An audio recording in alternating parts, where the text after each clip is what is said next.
Hein. Donc, vous avez bien compris ce matin que nous ne sommes pas dans ce lieu-là pour appliquer un rite quel que soit, mais nous sommes là, nous sommes venus pour adorer. Hein. Et c'est pour cela que, tout en prenant les emblèmes de la Sainte Seine, beaucoup de personnes se sont mal habituées en attendant la parole de Dieu pour pouvoir prier après, alors que c'est avant qu'on doit apporter à Dieu ce que nous avons fait toute la semaine, ce que vous avez fait hier soir, et durant toutes les journées où vous avez peut-être vécu sans Dieu, je ne sais pas, hein, ou avec Dieu aussi, je ne sais pas, mais nos réunions consistent le matin, surtout dans cette journée particulière, à pouvoir apporter ce que Dieu a transmis dans notre cœur. Certainement que ce matin, il y a des cœurs qui sont pour Dieu, et certainement qu'il y a des cœurs qui ne sont pas pour Dieu. Et il faut être clair dans les choses, nous ne sommes pas là pour tordre le sens. Il y a des personnes aussi qui ont besoin de Dieu, d'autres ont besoin de grandir, de comprendre, d'autres ont besoin, ce matin de demander pardon et de revenir dans certaines positions, et d'autres ont besoin d'éclater de joie et devant la face du Seigneur. Vous savez, je le dis souvent pour que nous puissions nous en imprégner le dimanche matin, et nous apportons notre culte d'adoration devant le Seigneur. Ce n'est pas simplement de dire béni et béni et béni, mais c'est simplement ce matin de dire Seigneur, je suis là pour toi, je suis là pour t'apporter, je ne suis pas là simplement pour te demander, mais nous sommes là pour t'apporter ce dont tu es digne, Seigneur. Ce matin, je ne suis pas digne et je suis bouleversé intérieurement, parce qu'à chaque fois ça me fait la même impression. Il y a déjà ça fait 16 ans que ça ne me change pas dans mon cœur, et à chaque fois que je dois porter la parole de Dieu, il y a comme un bouleversement. Je ne peux pas vous dire ce qui se passe dans mon cœur, mais je suis mêlé de crainte et de tremblement à chaque fois que je dois porter le conseil de la parole de Dieu. Et puis plus les années passent, plus on dit que ça va s'arranger. Je crois que ça empire dans mon cœur. Ça empire parce que je vois que, en m'approchant de lui, c'est pas de n'importe quoi, c'est pas dire n'importe quoi, c'est pas faire n'importe quoi. Quand nous sommes là, s'il nous regarde et pénètre au plus profond de notre âme, regarde ce qui est sain, ce qui est agréable, ce qui est pur dans nos vies, et ce qui n'est pas pur, il veut tellement le soigner ce matin, dans sa grâce et dans son amour. Amen. Mais j'étais en train de réaliser tout ce temps-ci, je voulais vous apporter une pensée qui avait effleuré mon cœur. Mais hier soir, une personne m'a téléphoné, une sœur, et m'a donné une direction dans la volonté de Dieu. C'était dans mon cœur depuis quelque temps, et je demandais confirmation. Et puis, lorsque je disais à un frère cette semaine, lorsque Dieu ne me parle pas, je ne dis pas ça pour orgueil, écoutez-moi bien cela. Parce qu'il faut que nous, les chrétiens, nous entendons la voix de Dieu parler quotidiennement dans notre cœur.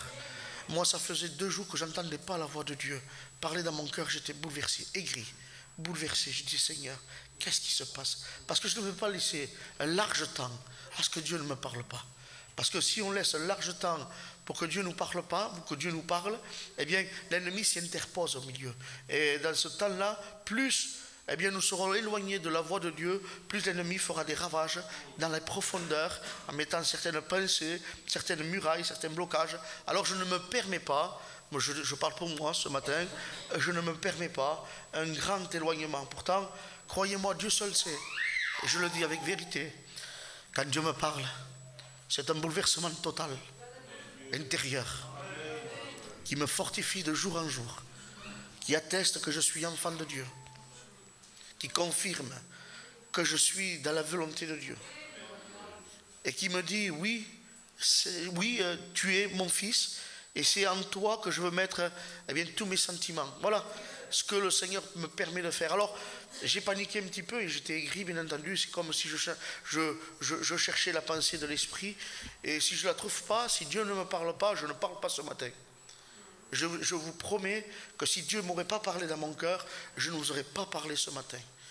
Tant que Dieu ne me parle pas, je n'ai aucun droit de vous parler. Pas faire comme ceux-là, ce qui parlent, certaines connaissances anciennes. Non, je veux que Dieu me parle sur le moment du temps que nous sommes en train de vivre. c'est ce que mes frères sont en train de pouvoir vivre dans les cœurs aussi. Parce que ce n'est pas tout, eh bien, d'énumérer la parole de Dieu et de lire. Beaucoup de personnes aujourd'hui le font. Vous avez les catholiques à côté, le font, disent la parole de Dieu. Il y a un certain rite dans tout cela. Mais nous voulons casser ce rite-là. Et nous voulons, comme disait une sœur dans sa prière, quelle vérité. Bon, Dieu s'est servi de moi ce matin. On veut voir Jésus. D'accord? Mais vous allez entendre aussi, au travers de moi, la voix de Jésus vous parler. Que Dieu soit béni. Et je ne me mets pas au-dessus de vous, parce que moi aussi, j'en ai besoin, ce que je vous disais, j'ai besoin que Dieu me parle pour pouvoir vous parler. Si Dieu ne me parle pas, je ne vous parlerai pas de la part de Dieu. Que Dieu soit béni. Et même si c'est un peu flou dans votre tête, réfléchissez à ce que je suis en train de dire, mais c'est avec vérité de cœur que je veux l'appliquer dans ma vie. Que Dieu soit béni.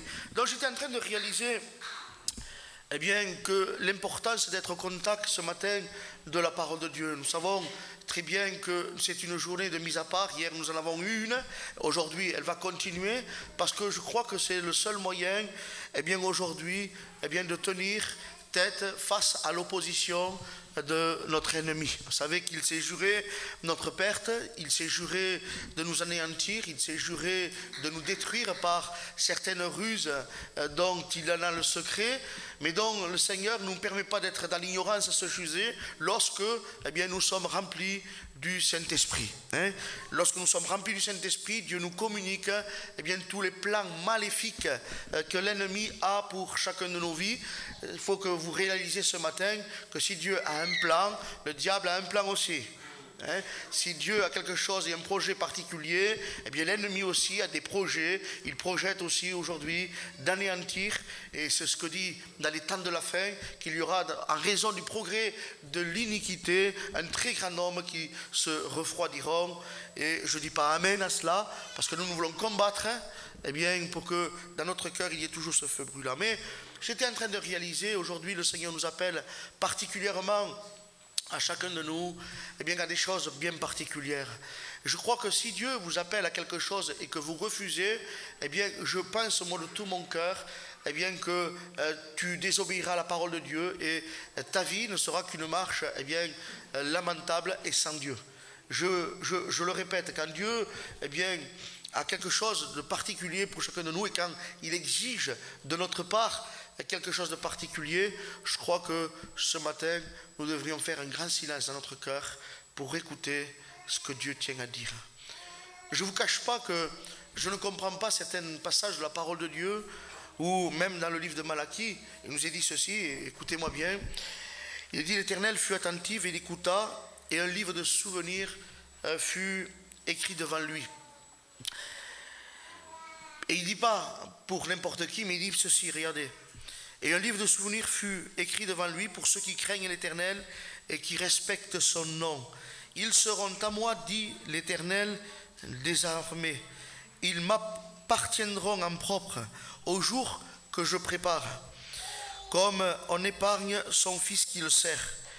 Et vous verrez de nouveau la différence entre un juste et un méchant, entre celui qui sert Dieu et celui qui ne sert pas Dieu. Nous ne sommes pas là ce matin, eh bien, pour juger qui que ce soit, mais nous sommes là quand même pour entendre certaines vérités, et je sais que vous êtes pour la vérité, même si vous n'arrivez pas, mais le fait d'être pour la vérité peut créer dans votre cœur, eh bien, un déblocage. J'étais en train de réaliser, eh bien, ce matin, que s'il y a des justes, il y a des méchants. S'il y en a qui servent Dieu et qui ne servent pas Dieu, le texte de Timothée nous dit et nous rappelle, eh bien, une chose très importante. Je ne comprenais pas, eh bien, ces textes-là dans mon cœur jusqu'à ce que le Seigneur me les révèle. Il y a un autre texte qui dit, dans une grande maison, il y a des vases d'or, il y a des vases d'argent, il y en a d'autres qui sont de bois et de terre. Alors, il dit, les uns pour un usage, eh bien, noble, et les autres pour un usage vil. Les traductions disent ceci, les uns pour l'honneur et les autres pour le déshonneur.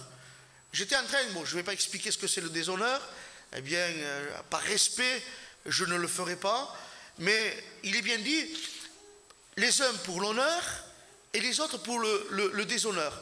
Et le texte ne s'arrête pas là, il va plus loin, il dit, si donc quelqu'un se purifie, il sera un vase noble, sanctifié, propre. à son maître. Voyez-vous, on retrouve le mot propreté, netteté. On retrouve le mot, eh bien, clair. Nous l'avons lu dans Malachie, pour ceux qui respectent son nom, ils m'appartiendront en propre. On retrouve le mot propreté dans, eh bien, ce texte-là, dans le livre de Timothée, où il dit, eh bien, ce sera quand même pas n'importe quel vase, puisqu'il y a des différents vases. Je disais, mais Seigneur, mais pourquoi, eh bien, dans une grande maison, il y a des vases si différents? Les sœurs doivent être au courant. C'est vrai que, eh bien, il y a des choses qui sont bien différentes dans une maison. Et je voudrais vous dire une chose, que la maison, c'est l'église, la maison. La maison, c'est l'église, c'est la maison de Dieu. Et il y a bien des personnes qui pourraient être là ce matin sans réaliser, eh bien, que leur propre vie n'est pas en accord avec Dieu. Et sans vous juger, sans aussi pointer du doigt sur vous, mais il faudrait comprendre que si ces textes sont là, si le Seigneur nous les a donnés, nous les a prescrits, c'est pour que dans notre cœur, il y ait une grande réflexion, une grande attention à ces choses-là. Comme je vous disais tout à l'heure, je suis en train, dans mon cœur, de dire, eh bien Seigneur, que veux-tu, eh bien, pour ton peuple? Je cherchais à ce que Dieu me parle, parce que j'ai besoin d'entendre la voix de Dieu me parler, non pas simplement pour me dire que tu es dans la volonté, parce que si on s'attendait à ça, mes sœurs, on serait triste, mais aussi pour entendre, eh bien, dire, mais Manel, ce que tu fais n'est pas bien, ce que tu pratiques n'est pas bon, ce que tu es en train de penser n'est pas la gloire de Dieu. Je me mets devant la loi de l'Éternel, devant la parole de l'Éternel, justement pour pas que Dieu me dise que des bonnes choses, mais justement pour que Dieu me dise tous mes défauts, pour que je puisse aussi les régler au travers de la parole de Dieu. Je ne peux pas régler mes défauts au travers un frère. Je ne veux pas régler mes défauts à travers vous, les sœurs. Je veux régler mes défauts au travers la parole de Dieu, pour que la parole de Dieu me fasse du bien, pour que mes progrès soient évidents, pour que la croissance spirituelle intérieure dans l'homme, eh bien, soit cette croissance qui m'humilie devant la face de Dieu. Et tout cela ne peut venir que du contact de la parole de Dieu. J'étais en train de réfléchir à une chose très, très importante.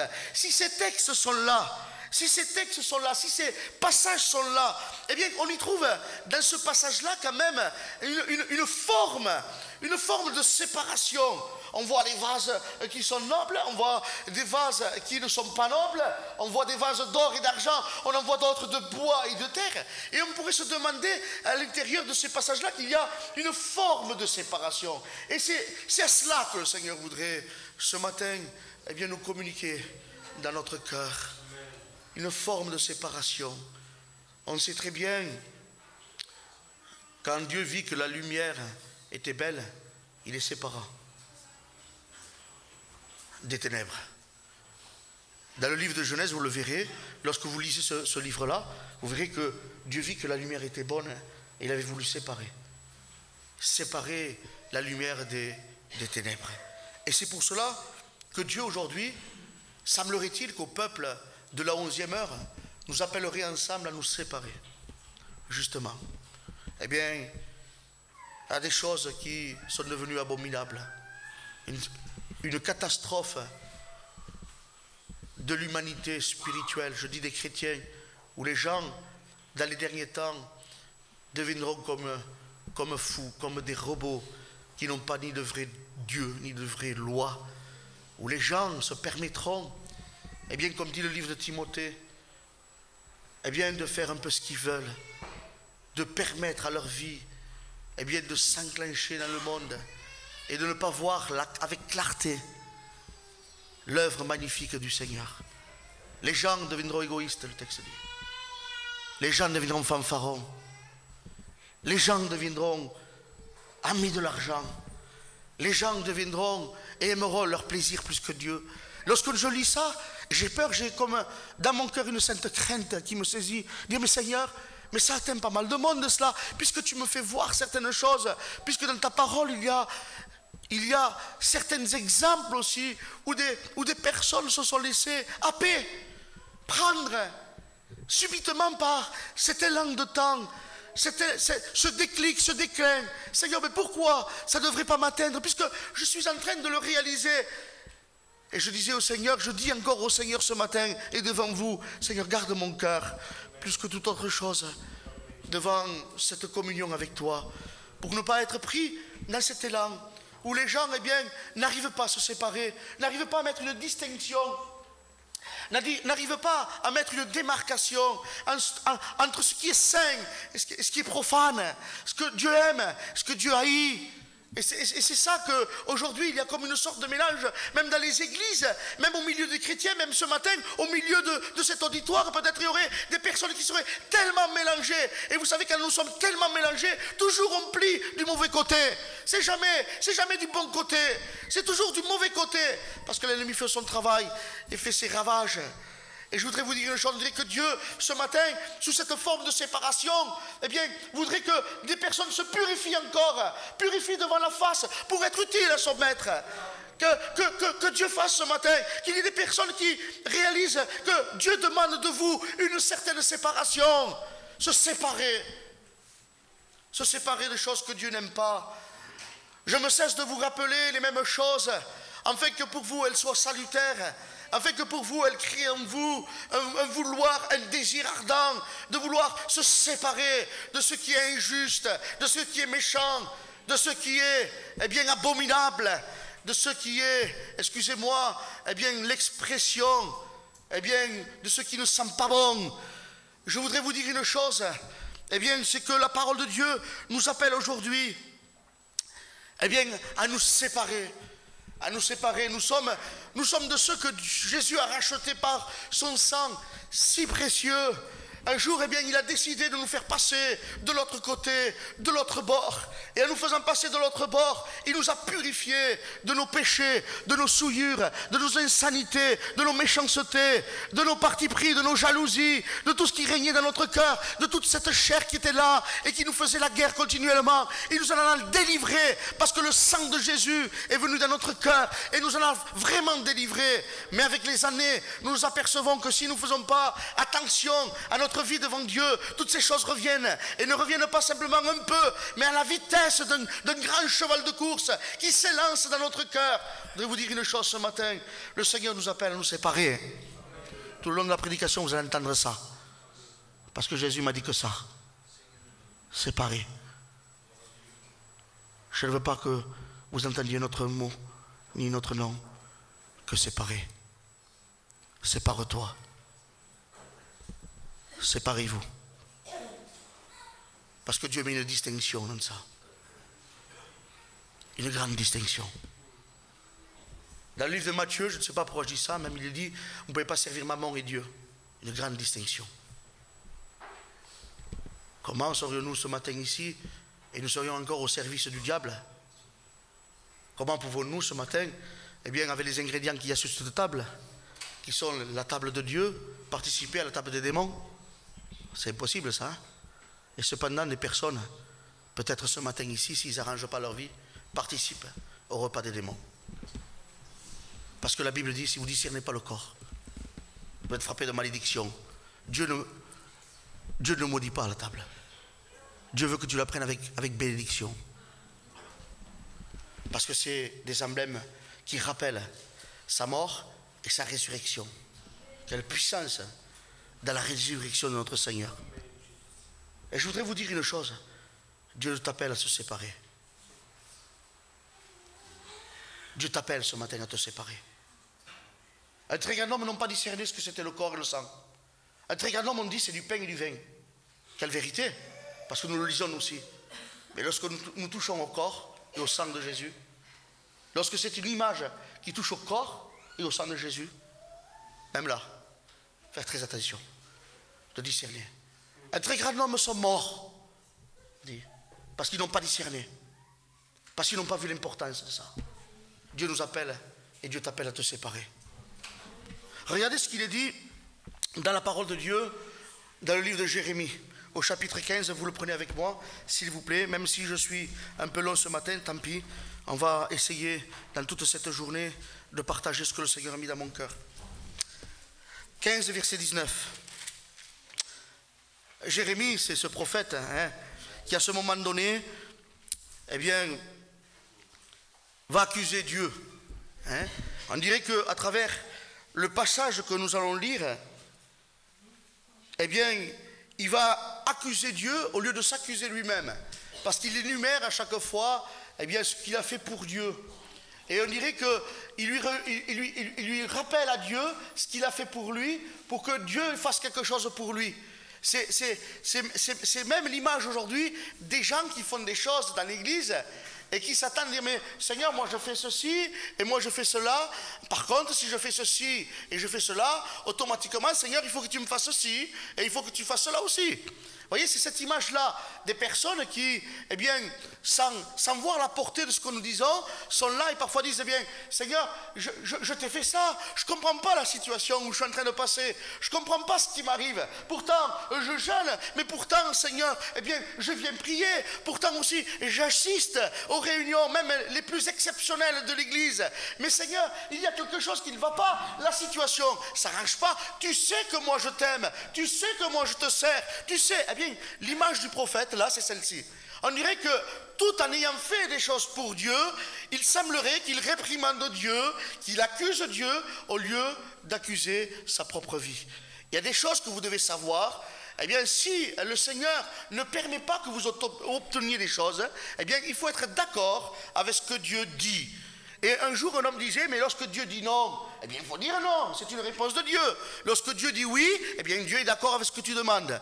Mais parfois, même dans ce domaine-là, nous sommes tellement attristés, parce que si Dieu ne donne pas ce que toi tu veux, eh bien, ça y est, c'est un moyen, eh bien, de pouvoir avoir comment dirais-je cela, une parole envers Dieu en disant, eh bien oui Seigneur, tu vois, moi je t'ai servi, je ne comprends pas ce qui m'arrive, je ne comprends pas, eh bien pourquoi tu ne me le donnes pas. Vous voyez, comme des sortes de réprimandes dans nos prières. Ça m'est arrivé, ça vous est arrivé, c'est certain, dans nos prières. Alors que le Seigneur, dans cet exemple-là, rappelle au prophète Jérémie quelque chose d'important. Il est en train d'accuser Dieu. Il est en train de lui dire à Dieu ce qu'il est vraiment, ce qu'il a fait vraiment. Parce que c'est dans la vérité que souvent des fois nous ne voyons pas ce que nous demandons à Dieu. Parce qu'il y a des choses que nous demandons à Dieu où ça nous dépasse. Il y a des choses que nous aspirons, ça nous dépasse. Ce serait un autre thème, je ne suis pas là pour ça. Mais il y a des choses que nous disons à Dieu qui forcément sont la vérité. Et puis à ce moment-là, il a dit ceci, regardez ce qu'il a dit. Pourquoi... Non, je vais le dire au verset 18. Hein. Pourquoi ma souffrance est-elle continuelle? Puisque je suis dans ta volonté, puisque je fais ce que tu veux, puisque je vais au-delà, eh bien, de ce que je pouvais. Il dit ceci, mais pourquoi ma souffrance? Il le dit à Dieu ça. Il ne le dit pas à un homme, il le dit à Dieu. Il dit ceci, pourquoi ma souffrance est-elle continuelle? Pourquoi ma plaie est-elle incurable? Ne veut-elle pas se guérir en moi? Serais-tu, regardez ce qu'il dit, serais-tu vraiment pour moi comme une source de déception? Comme une eau dont on n'est pas sûr? Et il nous est dit au verset 19, c'est là que Dieu va lui parler. Et c'est là peut-être que ce matin, Dieu voudrait te parler dans la position de déception dont tu te trouves, sans solution. Il semblerait que dans tout ce que tu dis, il y a un soupçon de vérité, mais il semblerait aussi que Dieu voudrait remettre les choses, eh bien, à nu et à découvert et dans les règles de Dieu. Dieu va parler au travers, eh bien, de sa bouche au prophète Jérémie et va dire ceci. C'est pourquoi ainsi parle l'Éternel. Si tu reviens à moi, ma traduction dit je reviendrai à toi. Mais une autre traduction dit, je te rétablirai. Et regardez ce qu'il dit, c'est plus important, ça va plus loin. C'est pourquoi, ainsi parle l'Éternel, si tu reviens à moi, je te ferai revenir à ton poste devant moi. À ton poste. C'est-à-dire qu'il semblerait que dans tout cela, dans tout ce que Jérémie va dire, il n'était plus à son poste. Si tu reviens à moi, si tu es en train de dire, eh bien, toutes ces choses que tu as accomplies, si Dieu répond, eh bien, devant cette question qui est grande, et il semblerait que Dieu veut répondre au plus profond de ton cœur ce matin, en te disant ceci, je connais ce que tu as fait, je sais qui tu es dans l'église, je sais ce que tu pratiques, je sais que tu as été, mais maintenant, je vais te dire une chose, tu as besoin de revenir. La Bible dit, si tu reviens à moi, je te rétablirai à ton poste. J'étais en train de réaliser que cette semaine et ces jours-ci, on a parlé dans l'église avec plusieurs ministères d'enfants prodigues. Mais l'enfant prodigue, les frères et les sœurs, ne sont pas simplement les personnes qui ne sont pas dans ce lieu-là ce matin pour célébrer Dieu, qui sont partis dans le péché. L'enfant prodigue peut être aussi le chrétien qui a rétrogradé dans l'église. Les sœurs qui ne sont plus les sœurs de prière qu'elles étaient avant. Les frères aussi, ce n'est pas les frères que Dieu voudrait retrouver comme avant ils étaient. L'enfant prodigue, c'est celui qui sont partis. Et peut-être aujourd'hui, tu es dans ce lieu-là ce matin et tu es l'image même de l'enfant prodigue ce matin. Tu es là et tu es parti de ce lieu-là. Ton cœur est parti, tu es là de corps, mais ton cœur n'y est pas. Parce qu'il a dû se passer quelque chose. Et c'est pour cela, quand il est dit ceci, si tu reviens, je te rétablirai à ton poste. C'est quand même des paroles d'amour. C'est quand même des paroles où le Seigneur veut les accomplir dans ton cœur. Parfois on ne comprend pas Jérémie, le prophète Jérémie, auquel Dieu avait mis une parole dans sa bouche. Et bien, et là, il entend cette voix en disant, bien, si tu reviens, je te ferai revenir à ton poste. Comme si Dieu ce matin voudrait certainement dans l'église faire revenir certaines personnes au poste dont ils occupaient. Que ce soit le poste d'ancien, le poste de plus jeune, au poste de la prière, au poste du jeûne, au poste de la consécration, au poste de la bataille, au poste de l'allégresse, au poste de la louange, devant la face du Seigneur. Il semblerait que ce matin, devant tout ce que tu es en train de dire dans tes prières, il semblerait que ce matin, le Saint-Esprit voudrait te dire, si tu reviens à moi, je te rétablirai dans ton poste. C'est beau. Il n'y a pas plus beau que la parole de Dieu. La parole de Dieu est intouchable. Elle est sainte. Elle ne se touche pas. Et dans ce passage-là, on y retrouve quand même quelque chose. Et regardez ce que j'ai dénoté de ce petit texte-là. Il dit, c'est pourquoi ici parle l'Éternel, si tu reviens à moi, je te ferai revenir à ton poste devant moi. Et regardez ma traduction, ce qu'elle dit. Si tu sépares ce qui est précieux de ce qui est vil, tu seras comme ma bouche. Pas la bouche d'un homme, mais la bouche de Dieu. Si tu sépares, mon frère, ma soeur, si tu sépares ce qui est précieux de ce qui est vil, tu deviendras ma bouche. Il semblerait qu'il y ait un rétablissement total pour Jérémie devant la face de Dieu. Il semblerait que ce matin, Dieu voudrait rétablir certaines personnes à des postes bien particuliers pour qu'ils redeviennent à leur poste, mais aussi pour qu'ils deviennent la bouche de Dieu.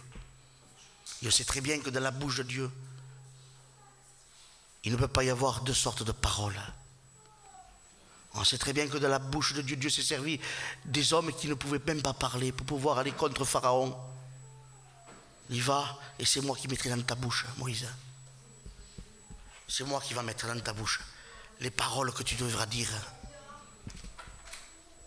Parce que nous sommes obligés ce matin de dire que dans l'église ici, il faut que ta bouche devienne la bouche de Dieu. De ta bouche parfois sortent des malsanités, excusez-moi l'expression pour les anciens qui sont là. De ta bouche sortent des grossièretés.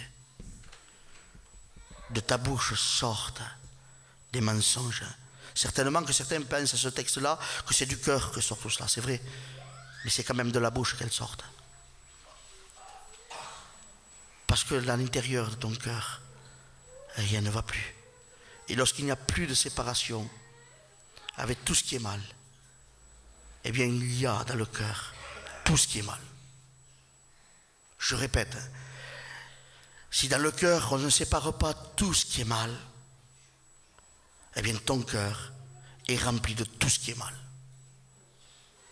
Alors on comprend pourquoi Dieu va parler au prophète Jérémie en disant, si tu reviens à moi, je te rétablirai à ton poste.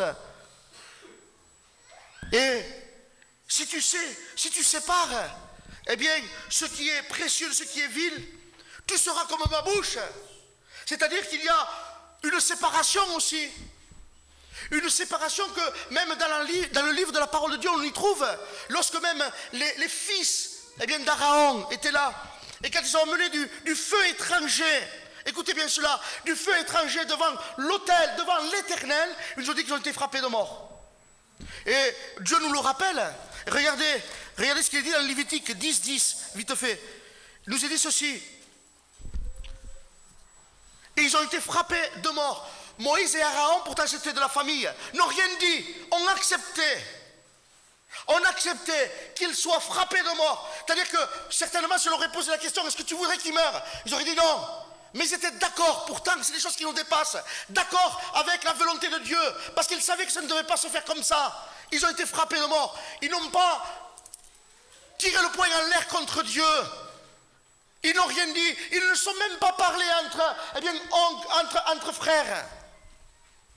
Mais il y avait quand même 2 neveux qui venaient de mourir. Et ils ont dit ceci.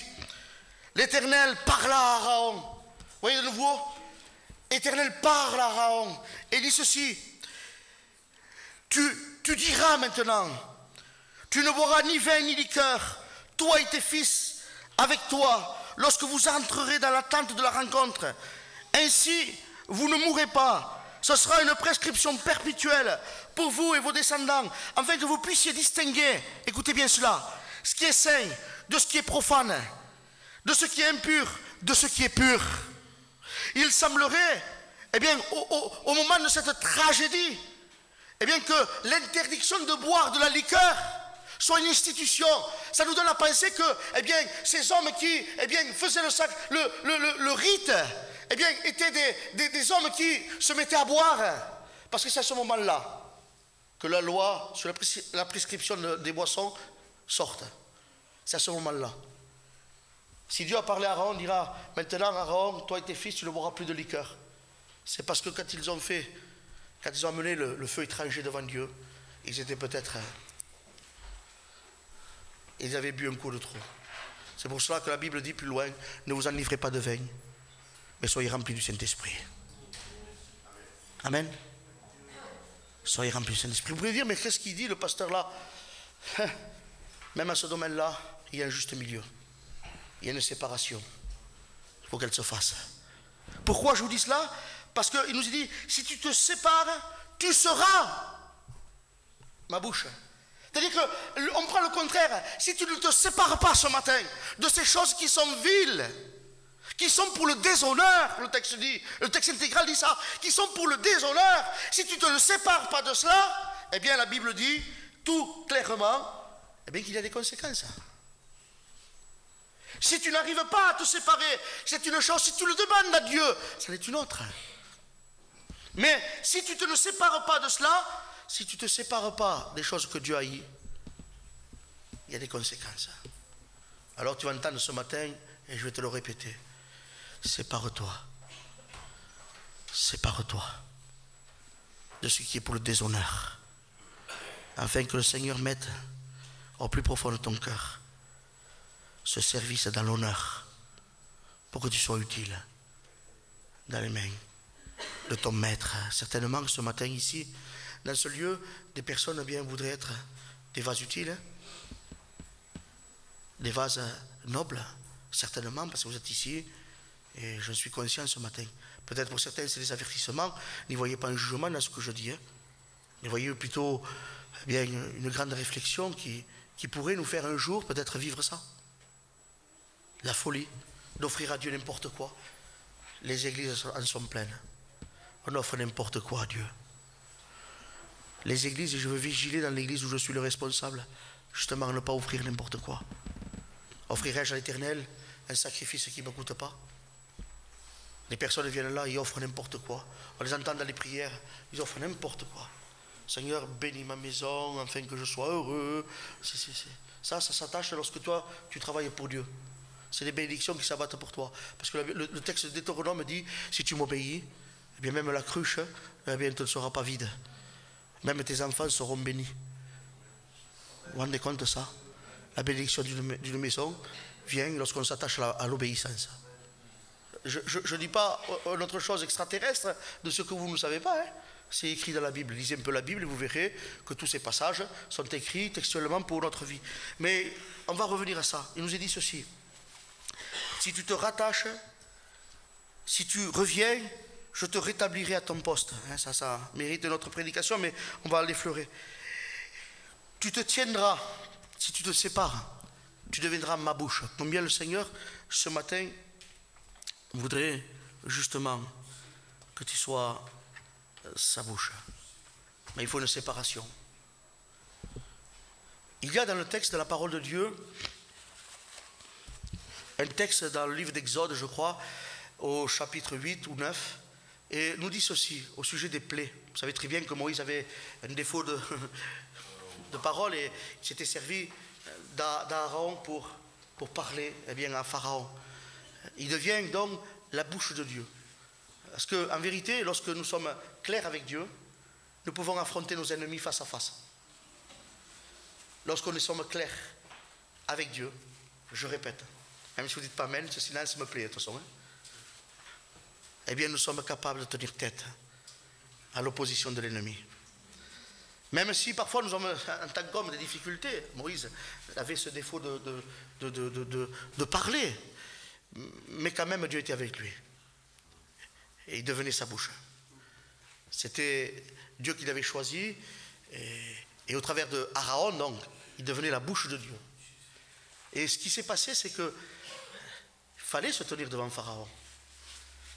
On lit une histoire, on a vu un film, je ne sais pas, Pharaon tout puissant, on sait très bien qu'il y a une puissance aujourd'hui sur la terre, qui est l'image même de la puissance même de Pharaon. Lorsqu'on rentre dans les petits détails, on s'aperçoit ensemble eh bien, que cette emprise, cet esclavage est en train de revenir au maximum sur cette terre maudite qui va eh bien, un jour se rouler comme un manteau, parce que je sais que le péché est en train de s'agrandir, que l'iniquité est en train d'accroître, et que justement, il semblerait que Dieu voudrait chercher dans l'Église des frères et des sœurs avec la bouche de Dieu. Parce qu'on ne peut pas tenir devant l'ennemi si on n'a pas la bouche de Dieu. Si avant nous ne sommes pas revenus à lui, si avant, comme dit le texte, si nous ne sommes pas séparés de ce qui est précieux, de ce qui est vil, on ne peut pas. Parce que si tu ne sépares pas, Pascal, ce qui est précieux de vil, alors tu vas te présenter devant Pharaon avec quoi? Avec ce qui est vil. Et je peux vous promettre une chose, que si Dieu est tout puissant, on sait très bien que l'ennemi est puissant. C'est un des rusés. La Bible dit que c'est un homme très attentif. C'est un homme qui attend avant de faire les choses. Il prend le temps. Il n'est pas pressé. Il étudie. Il ne lit pas dans ton cœur. Il ne lit pas les pensées. Et heureusement que Dieu a mis une limite dans tout ça. Mais il voit tes gestes. Il connaît tes actions les plus cachées. Ce que voit pas ta femme. Ce que voit pas ton mari. Ce que ne voient pas les frères ni le pasteur de l'église. Bien lui le voit aussi. Ce que tu fais, ce que tu proclames avec ton épouse, ces actions de colère, toutes ces choses qui ne sont pas la gloire de Dieu, qui mériteraient de notre part ce matin ici, eh bien, une cassure, une séparation des choses, eh bien, qui pourraient nous causer, eh bien, à nous-mêmes ce matin, eh bien, une dégradation totale, d'être, eh bien, un homme vide de Dieu. Rendez-vous compte, être dans la maison de Dieu et être vide de Dieu. être dans la maison où on proclame ses louanges, ses actions de grâce, ses supplications, les prières, et être vide de Dieu. Je me suis aperçu que même dans l'église, il y a des personnes qui sont vides de Dieu parce que justement, ils ne séparent pas. Ils ne séparent pas ces choses du profond de leur cœur. Alors, si tu ne reviens pas au Dieu puissant, il ne peut pas te rétablir à ton poste. Et si tu ne sépares pas de ton cœur toutes ces choses qui sont précieuses, des choses viles, tu ne peux pas devenir sa bouche. C'est faux. Tu ne peux pas, tu ne pourras jamais. Même dans tes prières, tu ne seras pas la bouche de Dieu. Même dans ton témoignage, tu ne seras plus la bouche de Dieu. Vous rendez compte, vous? Parce que l'ennemi sait. Je vous rappelle, il vient doucement. Il vient doucement, il travaille les foyers. Il travaille les foyers d'une manière qu'il y a des catastrophes qui se passent. Les foyers chrétiens, hein? Les foyers chrétiens qui étaient des honneurs, des honneurs, hein? Pas des déshonneurs, hein? Des honneurs. Et qui avaient le temps, sont vides de Dieu. Des héros de la foi. Des héros capables d'aller au combat, munis de toutes les armes. Hier, le frère faisait allusion hier, dans la journée de jeûne qu'on a passée. Munis et prêts au combat. Des héros qui, se bousculaient pour aller se battre. Des personnes qui étaient capables de dire, où est l'ennemi là? Où est l'ennemi qu'on le terrasse parce qu'ils savaient que Dieu était avec eux? Parce que dans leur cœur, ils étaient revenus à Dieu. Dieu les avait rétablis à leur poste. Et parce que dans leur cœur, ils s'étaient séparés de ce que Dieu ne voulait pas. On est fort. Je me sens fort ce matin. Je vous le dis. Hein. Dire quel orgueilleux. Oui, si vous voulez, dites-le.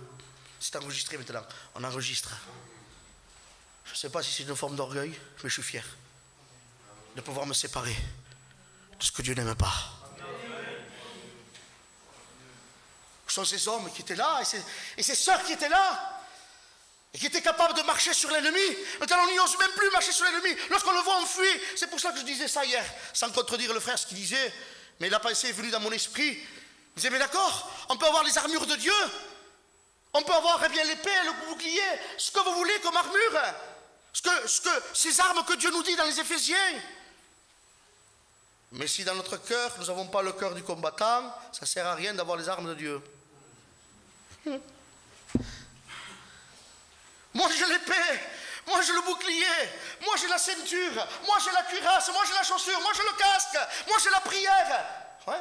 Et l'ennemi vient et tu fuis. À quoi sert ce que Dieu nous a donné? Et il semblerait que dans l'église du Dieu vivant et vrai, tant que tu n'auras pas séparé, vous allez entendre que ça ce matin, tant que tu n'auras pas séparé, tu pourras être un soldat ou une soldate. Je ne sais pas comment ça s'appelle. Ou une femme soldat plutôt. Hein? Une femme soldat.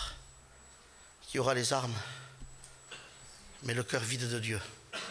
Et croyez-moi, que lorsqu'on a les armes et que le cœur est vide de Dieu, le diable voit. Tu es vulnérable. Même il te laisse venir à l'église. Viens, continue. Va à l'église. Il sait très bien que dans ton cœur, il n'y a pas celui qui peut le repousser.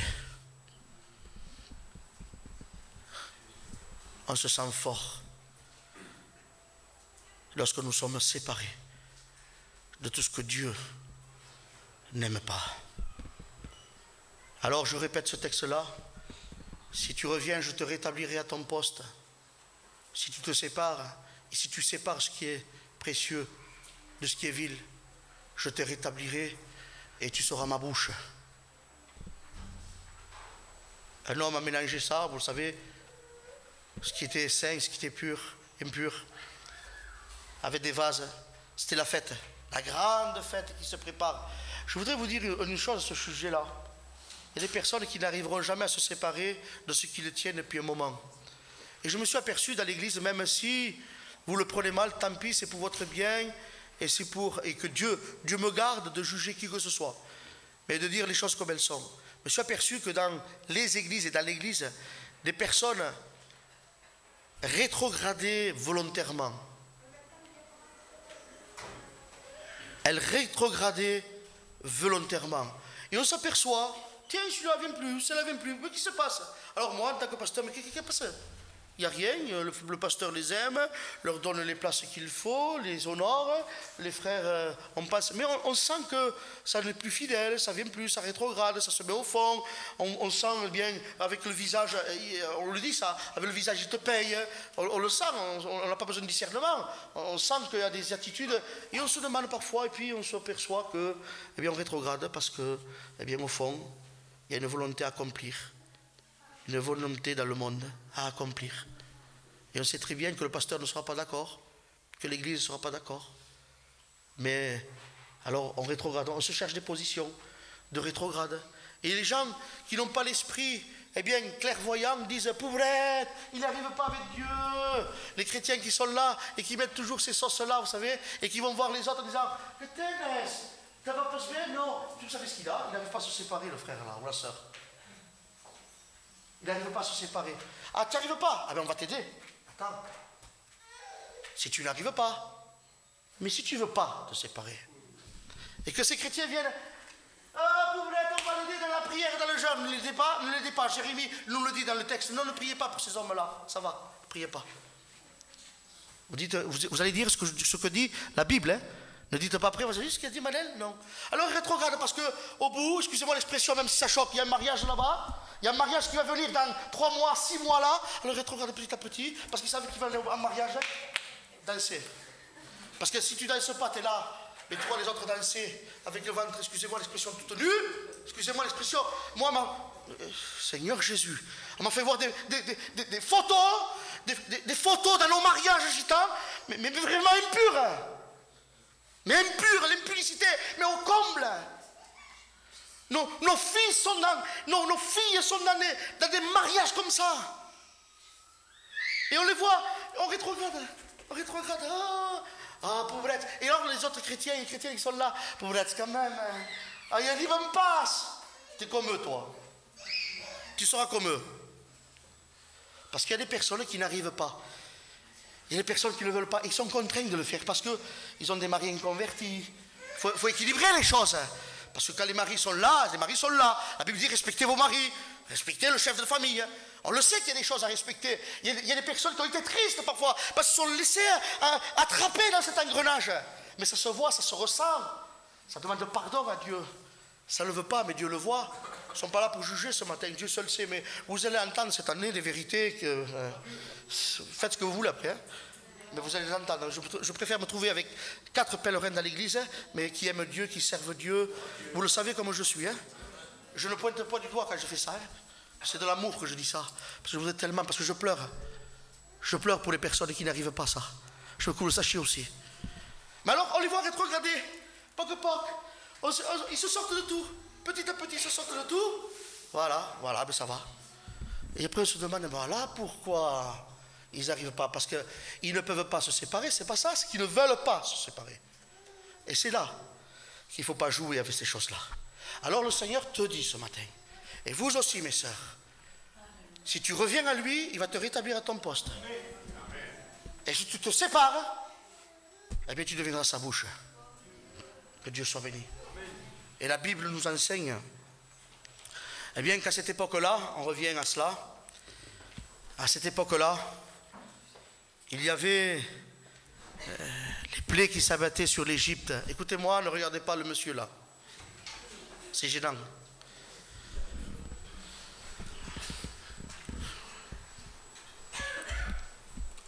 Je ne sais pas si je dois continuer. Je ne sais pas si je dois vous apporter ce que Dieu me dit de vous donner. Ah Seigneur, ta grâce. Je dis ou je ne dis pas. J'ai dit ceci dans le livre d'Exode. Qu'à un moment donné, dans la 4e plaie, celle des mouches venimeuses, celle qui infecte l'huile du parfumeur. Les gens, ils ont mis les pensées. C'est vrai que les pensées sont là. Les pensées, l'harcèlement diabolique et tout cela. Ces mouches qui viennent et qui touchent l'huile du parfumeur. Elles infectent. Faites une bonne cuisine et laissez quelques mouches dans le plat que vous avez mijoté, vous allez voir. Comme avec le temps, ça va s'infecter. Parce que la mouche, c'est l'image même du diable. C'est Belzébuth. Ça veut dire Belzébuth. Le père des pères.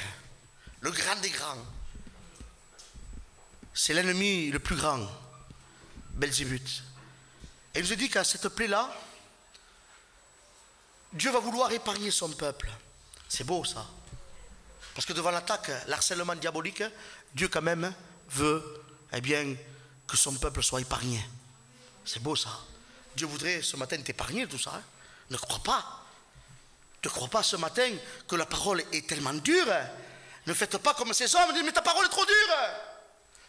Surtout ne le pensez pas dans votre cœur, mais dites Seigneur merci de ce que Seigneur encore tu m'aimes dans la voie que j'ai choisie, cette voie qui est dans une pente, tu m'aimes, tu veux que je revienne à toi pour que je sois à mon poste, Seigneur. Tu ne veux pas ma condamnation, tu ne veux pas que le méchant meure, parce qu'en réalité, si tu ne comprends pas ces choses-là, tu deviendras méchant. Non méchant avec ton pasteur, méchant avec l'église et méchant avec les frères. Tu toucheras l'œuvre de Dieu. J'avais averti certaines personnes ne sont plus là ce matin, que Dieu les bénisse. Regardez ce que dit dans le livre d'Exode, au chapitre 8. J'ai beaucoup de choses à dire, hein. Si tu ne laisses point partir mon peuple, je vais lâcher contre toi les mouches venimeuses. Parce que Pharaon voulait encore tenir le peuple dans l'esclavage. Parce que Pharaon ne voulait pas se séparer, du peuple de Dieu. Et il nous a dit ceci, au verset 18, mais à ce jour-là, je ferai une distinction pour le pays de Goshen, où se tient mon peuple, et là où il n'y aura pas de mouches, afin que tu reconnaisses que moi, l'Éternel, je suis au milieu de ce pays. Je mettrai une démarcation libératrice, dit le texte.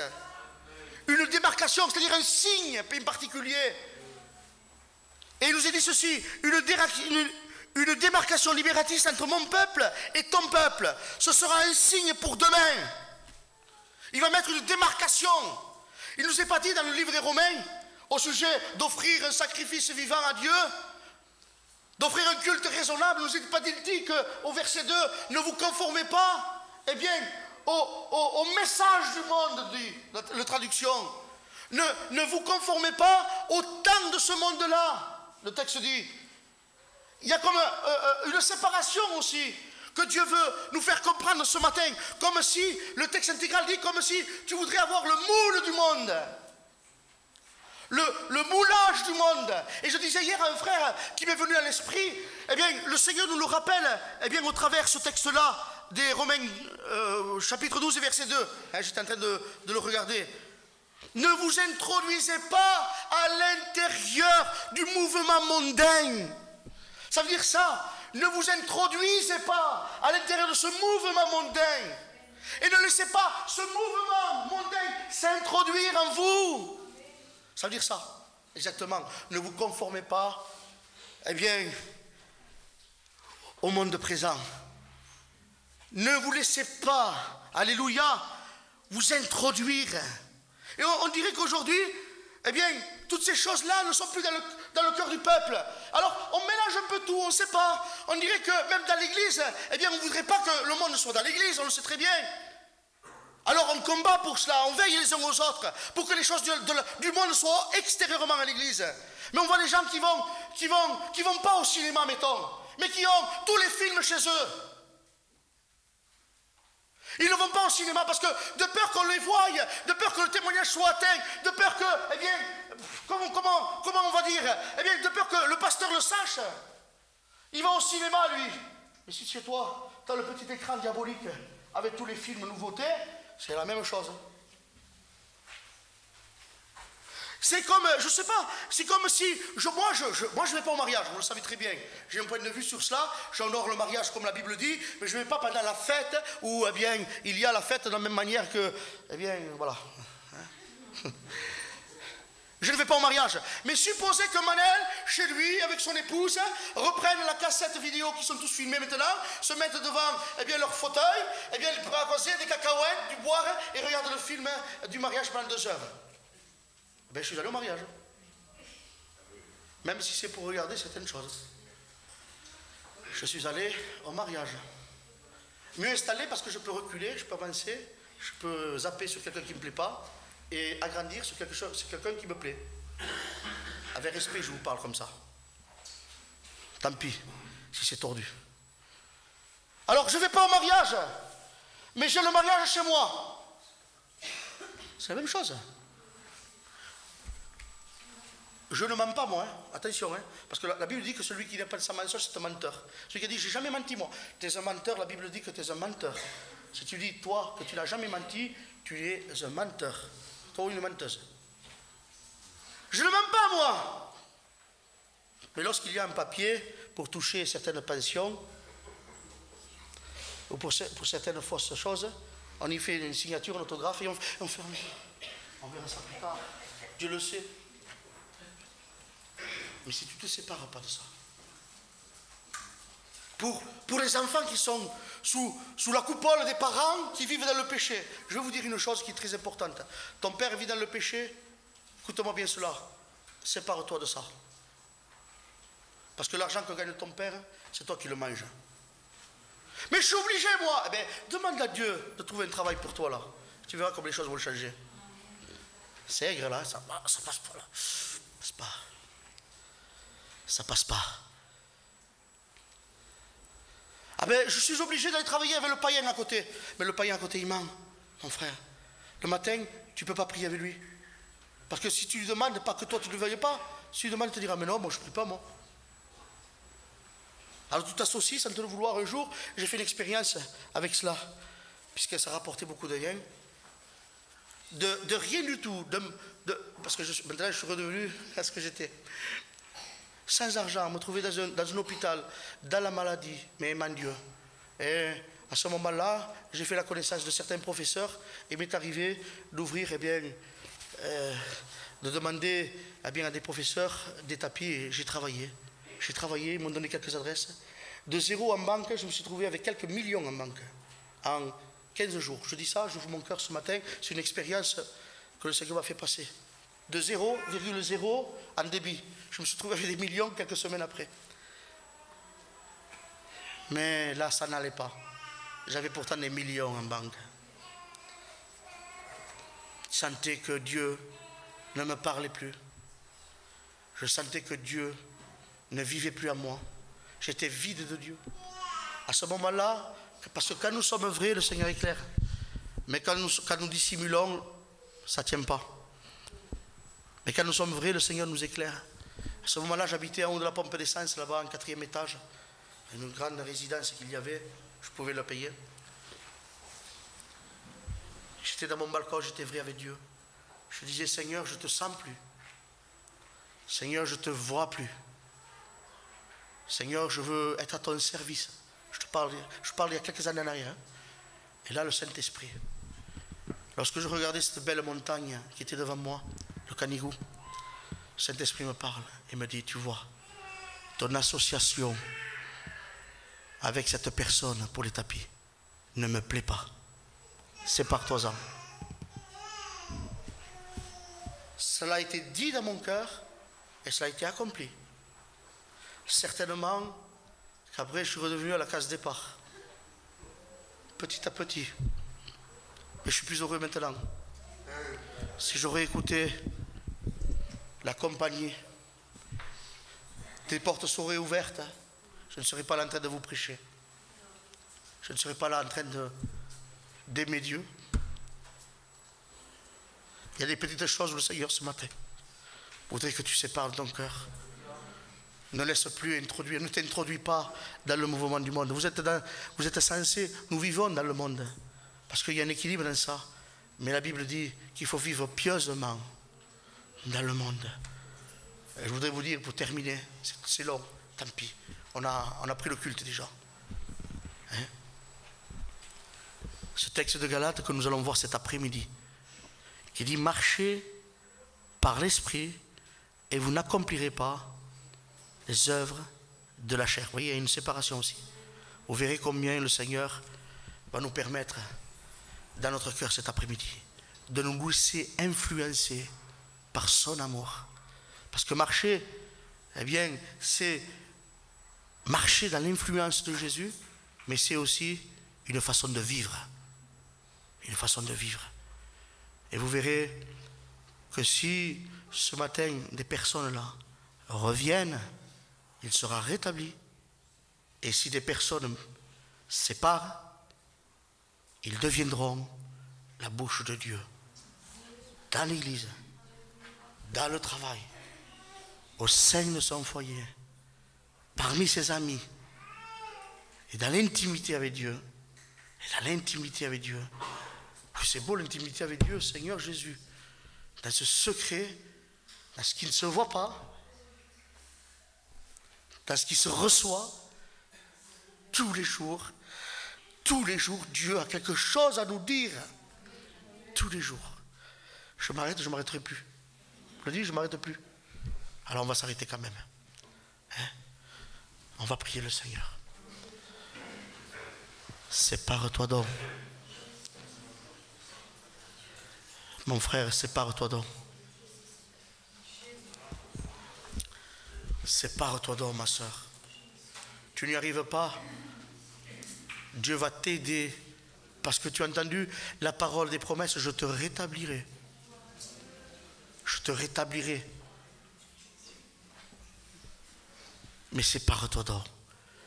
Deviens au milieu de ta famille à la bouche de Dieu. Ne sois pas comme à l'image des beaux fils de Lot qui parurent plaisanter. Vous savez ce que tu fais dans le secret avec ton papa, ta maman, avec tes enfants, ta famille. Ils n'en pensent pas moins. Hein? S'ils voient un soupçon de fraude, est-ce qu'ils vont dire mais non, ça va, ne t'en fais pas. Et si tu tombes, si tu succombes, ils n'en passent pas moins dans leur cœur. Tu négatives l'œuvre de Dieu pour eux, pour leur vie. Et pourtant, tu es celui qui prie. Je te prie pour ça, je te prie pour ça. Mais s'il n'y a pas des actes, s'il n'y a pas des actes de vérité, de netteté, de propreté, si donc quelqu'un se purifie, il sera un vase noble, propre. C'est net, c'est clair. J'ai dit que l'année 2007, ça serait une année de clarté, de netteté. Alléluia. Disons Amen.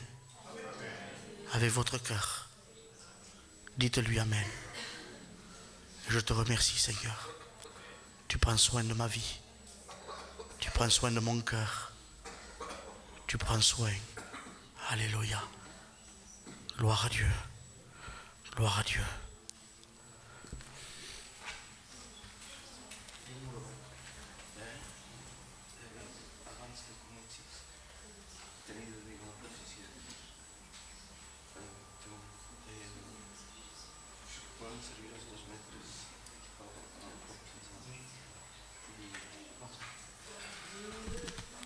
Restons dans le silence.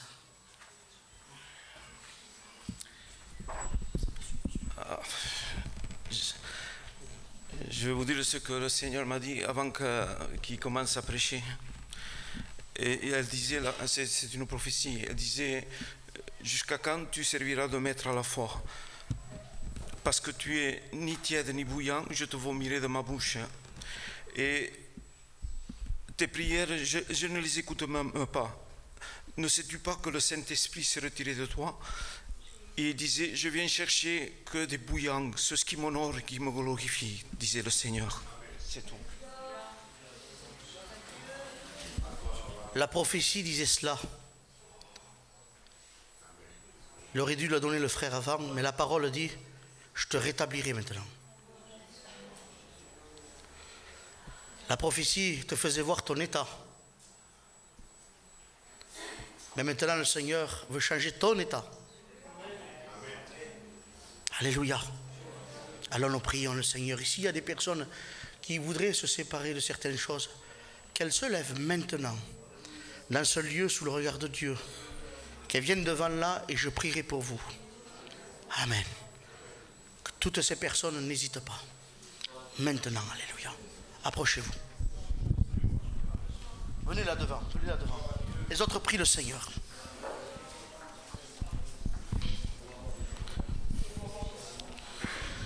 Oh Jésus, ta grâce. Oh Seigneur. Frère, s'il te plaît, frère. S'il te plaît. Vous prierez après, vous priez dans votre cœur. Je vais prier d'abord pour ces âmes. Gloire à Dieu. Alors nous sommes là, l'église de Dieu. Des personnes hésitent à se séparer. Si vous ne séparerez pas dans votre cœur ce que Dieu exige dans votre vie, eh bien, prépare-toi à ne plus être la bouche de Dieu. Prépare-toi. Maintenant, si tu reviens, si tu ne plaides pas ta cause comme Jérémie le faisait, si tu reviens, il y a une honte qui se fait dans le cœur, parce qu'on aime beaucoup cacher les choses. Mais Dieu révèle à son serviteur ce qui est profond et caché, et je le sais. Alors, n'hésite pas. Gloire à Dieu. Seigneur, nous ne voulons pas faire une histoire personnelle, mais nous voulons te faire connaître tous ces bien-aimés.